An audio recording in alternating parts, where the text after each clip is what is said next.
Hai semua, perkenalkan aku Elizabeth Sijabat, NPM 211170010. Di sini aku akan menjelaskan tentang berpikir kreatif. Baik, saya akan mulai. Berpikir kreatif atau creative thinking merupakan ungkapan atau ekspresi keunikan individu dalam interaksi dengan lingkungannya. Ungkapan kreatif ini mencerminkan orisinalitas dari individu tersebut. Dan berpikir kreatif dapat menghasilkan pemikiran yang baru yang memiliki ruang lingkup yang lebih luas dan menghasilkan pemikiran yang bermutu. Dan menurut para ahli, berpikir kreatif seperti menurut Susanto tahun 2013.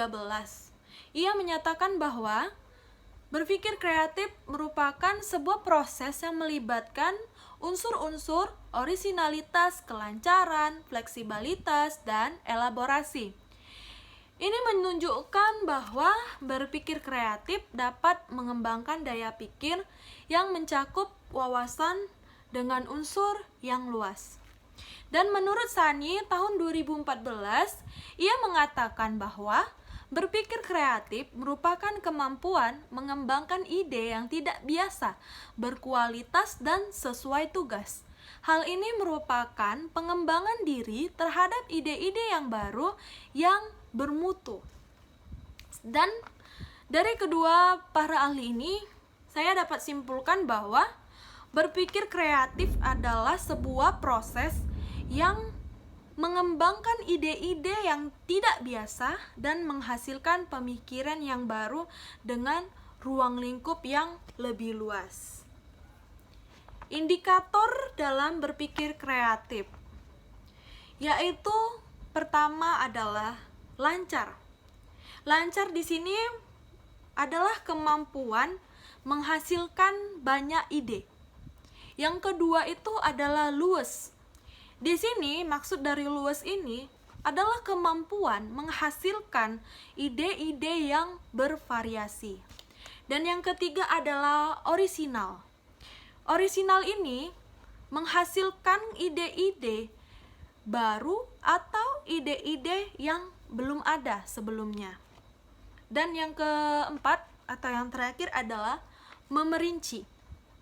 Ini merupakan kemampuan mengembangkan atau menambahkan ide-ide sehingga dihasilkanlah ide yang rinci dan detail.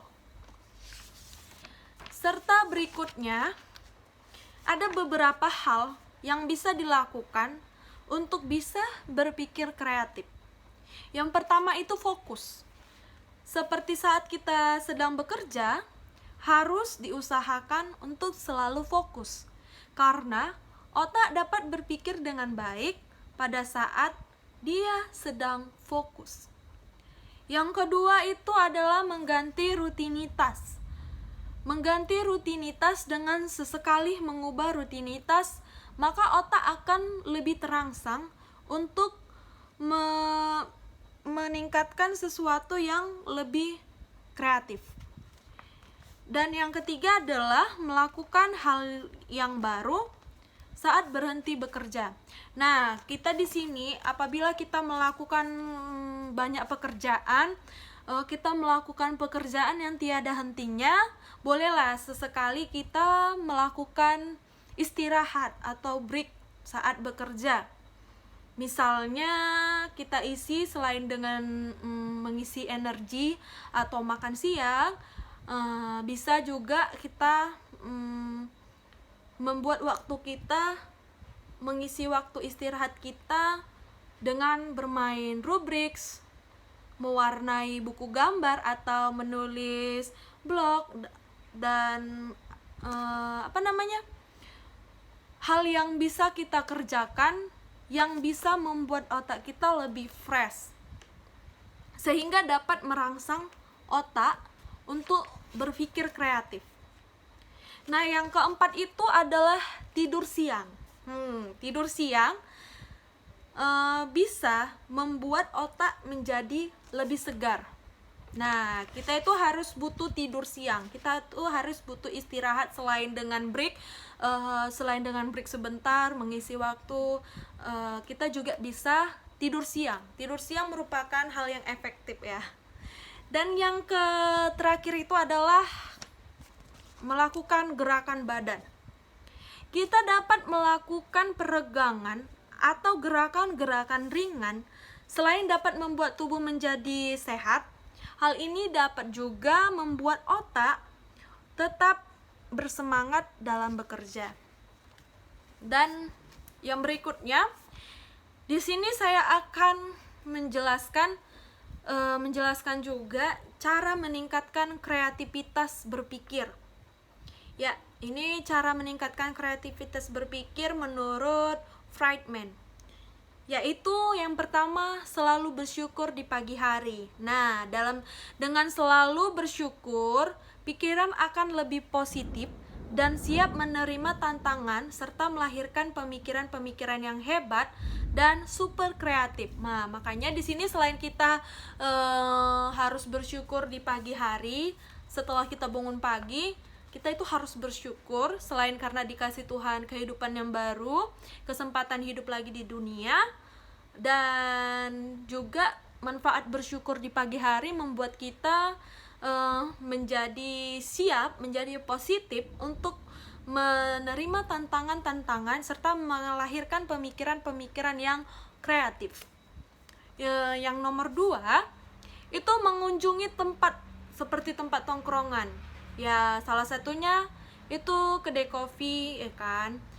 Nah, di sini kita mengunjungi kedai kopi karena suasana kedai kopi membuat seseorang sulit fokus pada suatu hal sehingga memungkinkan ide-ide kreatif yang tidak biasa muncul di otak. Yang ketiga itu memiliki banyak teman, berelasi, memiliki banyak teman dengan profesi yang berbeda-beda, atau ya setiap individu memiliki sifat dan sikap yang berbeda-beda. Hal ini memungkinkan kita memiliki ide-ide yang berbeda dengan teman-teman sehingga bisa saling melengkapi ide masing-masing. Nah, yang terakhir ini saya akan jelaskan manfaat dari berpikir kreatif. Manfaat dari berpikir kreatif ini yang nomor 1 adalah, yang pertama adalah menikmati masalah.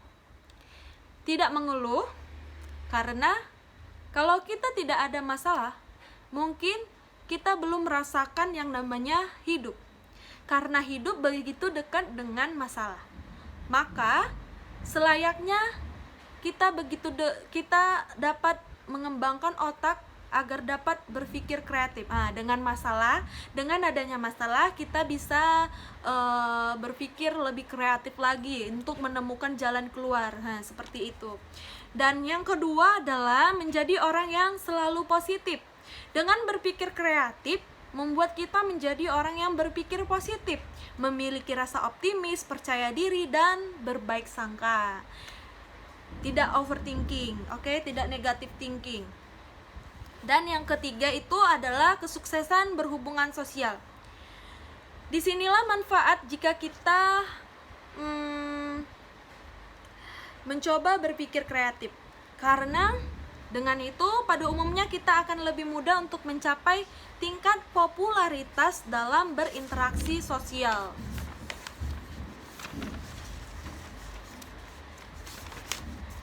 Maaf ya, hujan Bu. Nah, yang keempat itu adalah menghantarkan kebahagiaan.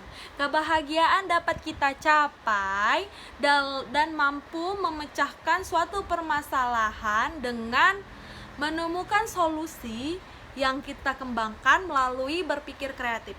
Dan yang terakhir ini adalah memberikan kepuasan. Kalau kita dapat masalah gitu kan, terus kita memikirkan pikiran yang kreatif. Ini dapat memudahkan kita menyelesaikan masalah, menyelesaikan suatu permasalahan dengan rasa puas. Nah, dan masih banyak lagi manfaat-manfaat dalam berpikir kreatif. Dan hanya ini yang bisa saya sampaikan. Dan mohon maaf apabila ada salah kata, salah ucapan, atau salah arti yang yang sudah saya sampaikan. Terima kasih untuk yang sudah menyaksikan video presentasi saya, penjelasan saya, dan terima kasih kepada Ibu Juni yang telah melihat video saya. Terima kasih dan sampai jumpa. Dadah!